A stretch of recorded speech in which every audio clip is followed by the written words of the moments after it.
میرا سوال ہے آج کے اس مرکزی مجلس اعضاء سے اور آپ کے توسط سے کراچی کی خاص طور پر انتظامیہ جو حفاظتی انتظامیہ ہے ان سے، آج پھر پہلی محرم کو جس سے کوئی تعلق حضرت عمر کا نہیں ہے، پھر نمائش چورنگی سے ریلی نکالی گئی، اور ریلی نکالنے پر تو ہمیں کوئی اعتراض ہی نہیں ہے، یہ تو تم نے ہم سے سیکھا ہے۔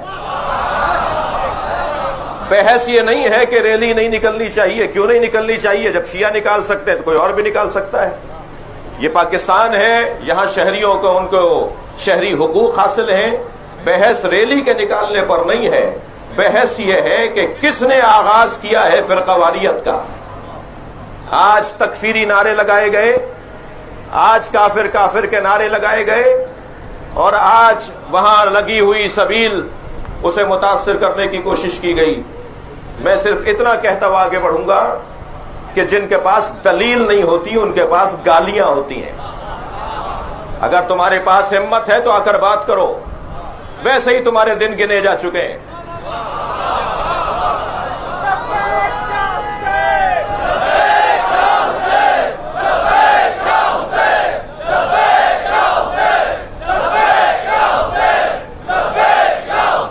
صلوات پڑھیں گے محمد و آل محمد۔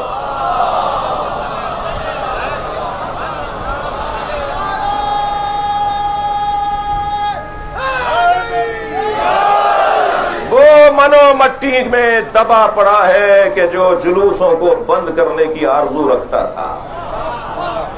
یہ تکفیری جماعت کے سربراہ جنہوں نے بنیادیں ڈالی تھیں اس ملک میں تکفیریت کی، منو مٹی کے نیچے مختلف شہروں میں کیڑے انہیں کھا رہے ہیں، مگر ہم تو آج بھی چوک پر مجلس کر رہے ہیں۔ یہ مجلس اعضاء کسی کی دلازاری کے لیے نہیں ہے۔ اسی مجلس میں اسی حالت میں اہل سنت بھائی میرے بیٹھے ہوئے ہیں، اور مجھ کو یہ اعزاز حاصل ہے کہ مجھے برابر کی تعداد سنی بھائیوں کی سنتی ہے، اور میں بارہا خود بھی کہہ چکا ہوں کہ میں شہنشاہ حسین نقوی سنی ہوں، ہو نہیں سکتا کوئی شیعہ ہو اور وہ سنی نہ ہو۔ یہ بحث شناخت کے لیے ضرور ہے، علمی مباحث کے لیے ضرور ہے، یہ کوئی لڑنے بھڑنے کے لیے بحث نہیں ہے۔ ہم اس ملک کے اندر ہر گلی کے اندر، ہر کوچے میں، ہر محلے میں، ہر ادارے میں، ہر آفس میں، ہر اسکول میں، ہر کالج میں، ہر یونیورسٹی میں ساتھ ہیں۔ کوئی ایک ادارہ بتائیے کہ جہاں ہم ساتھ نہ ہوتے ہوں، اگر کہیں زیادہ اور کہیں کم ہو، لیکن ہم سب ساتھ رہتے ہیں، اور یہی حسن ہے پاکستان کا۔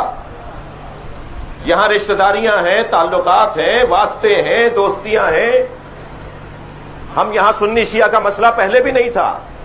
ابھی پچھلے دنوں ایک ریاستی سربراہ سے ملاقات تھی، میں نے ان سے کہا کہ پاکستان میں تو شیعہ سنی کا مسئلہ ہی نہیں ہے، کسی شیعہ نے سنی کی مسجد پر حملہ نہیں کیا، کسی سنی نے شیعوں کی مسجدوں پر حملہ نہیں کیا، یہ کچھ سیاسی مسئلہ تھا، یہ کہیں سے پیسہ مل رہا تھا، اور جب پیسہ آنا بند ہوگا تو یہ بھی کہیں گم ہو جائیں گے۔ ہم تو نہ کل پیسے کی بنیاد پر مجلس کرتے تھے، نہ ہم کل پیسے کی بنیاد پر عزاداری کرتے تھے۔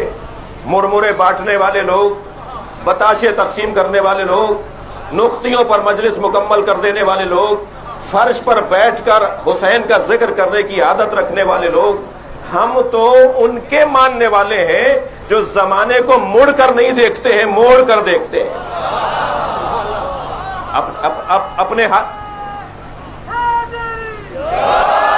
اپنے حق میں حالات کو تبدیل کرنا یہ اہل بیت نے ہمیں سکھایا ہے۔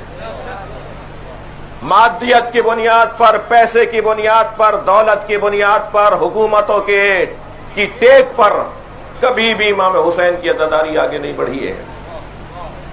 لہذا کٹ حجتی، بحث، ضدیت، اپنی بھڑاس نکالنا، انہیں ہم سمجھا رہے ہیں۔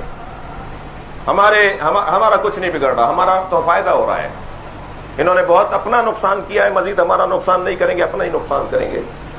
میں پچھلے دنوں ایک سوشل میڈیا پر ایک مفتی صاحب کا کلپ دیکھ رہا تھا، وہ فرما رہے تھے کہ پاکستان میں سن 82 میں اور سن 80 کے اندر جو تکفیری جماعت بنی جس نے پورے پاکستان کے شیعوں کو تکلیف دی اور انہیں مارا، اس سے شیعوں کو نقصان نہیں ہوا۔